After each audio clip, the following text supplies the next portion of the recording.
नमस्कार, news pulse में आप सबों का स्वागत है। मैं हूं संतोष सिंह और आप ये एक तस्वीर देख रहे हैं। ये भी एक चाचा भतीजा की ही तस्वीर है और देख लीजिए इस तस्वीर के सहारे भतीजा क्या संदेश देना चाहता है।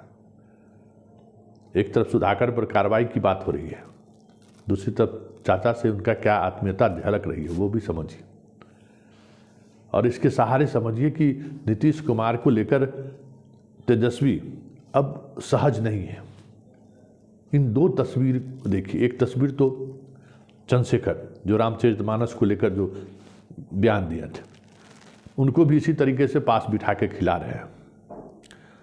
मौका जो है, जिस मौके पर चंद्रशेखर इनके साथ है, वो पथ निर्माण विभाग का कार्यक्रम था 2 दिन पहले, और ये कल का कार्यक्रम है, जिस कार्यक्रम में घर पे कार्यक्रम है। और देख लीजिए किस तरीके से जगदानंद सिंह बैठे हुए हैं और तेजस्वी उनको नाश्ता करा रहे हैं, कितने प्यार से चाचा भतीजा। तो ये दो तस्वीर जता रही है कि तेजस्वी अब नीतीश को लेकर सहज नहीं है, या फिर नीतीश कुमार जिस तरीके से लगातार सरकार पर दबाव बना रहे थे उसको लेकर अब तेजस्वी सहज नहीं है। 2 मंत्री को उनका इस्तीफा देना पड़ा, वो सब ठीक है, लेकिन रामचरितमानस को लेकर जिस तरीके से सड़कों पर उतरी जदयू और उसके बाद जो सिचुएशन बन रहा है, वो सिचुएशन में तेजस्वी भी अब ये समझने लगे हैं कि चचा जान कभी भी उनका साथ छोड़ सकते हैं।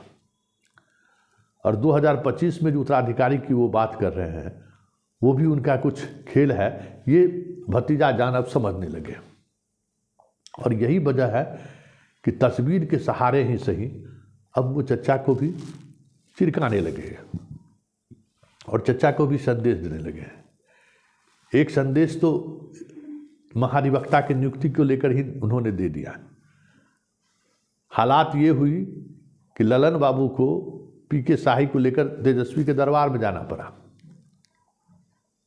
कि भाई ऐसी कोई बात नहीं है, क्योंकि ललन सिंह के कहने पर ही पीके शाही को महाधिवक्ता बनाया गया था। और जब तेजस्वी की तरफ से नाराजगी व्यक्त हुई, चचा से बात करना उन्होंने छोड़ दिया, उनके सरकारी कार्यक्रम में जाना छोड़ दिया, तो चचा जी ललन सिंह को भेजे कि आप किए हैं, जाकर आप मनाइए भतीजाश्री को। इसके बावजूद भी भतीजाश्री इनके नियत को जिस अंदाज में समझना शुरू कर दिए हैं, इस बात थोड़ा पहले सतर्क हो गया, क्योंकि रेड वाली बात में तो चचा बोल ही दिए हैं कि जानबूझ के, जब भ्रष्टाचार तो अब मसला ही नहीं रहा, तो भ्रष्टाचार जब मसला नहीं रहा तब किस आधार पर वो बाहर जाएंगे। तो वो आधार आजकल प्रवचन शुरू कर दिए हैं, विशेष राज्य का दर्जा सुन ही रहे, इन दिनों फिर से विशेष राज्य का दर्जा की बात आने लगी है। और मोदी जी को क्या है, अपने घर से थोड़ी देना है, विशेष राज्य का दर्जा दे दो, 2024 में प्रधानमंत्री बन गए, फिर देख लेंगे। कई तरह की इस तरह की घोषणा वो किए हुए हैं, घोषणा ही नहीं करना है। याद करिए ना, 2015 में कितना हजार करोड़ कितना करोड़ मिला बिहार को, तो घोषणा कर देंगे।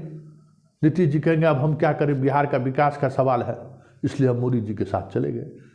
तो भतीजा जान ये समझ गए हैं, और इसी समझदारी का नतीजा है कि अब भतीजा जान भी अपने अंदाज में फोटो के सहारे ही नीतीश को जताना शुरू कर दिए हैं कि आप जिस मंशा के सहारे हमें साधने की कोशिश कर रहे हैं, अब उसी मंशा के सहारे हम आपको भी साधेंगे, तैयार रहिए। और बाहर का रास्ता निकालते हैं। अगर आप मुझे छोड़कर जाते हैं तो उस दिन मुझे ये कहना ना पड़े कि चचा जान ने हमारे साथ क्या किया। उस दिन हमारे पास भी कुछ ऐसे तर्क होने चाहिए, इन तर्कों के सहारे हम चचा जान की पूरी राजनीति को घेर सकें।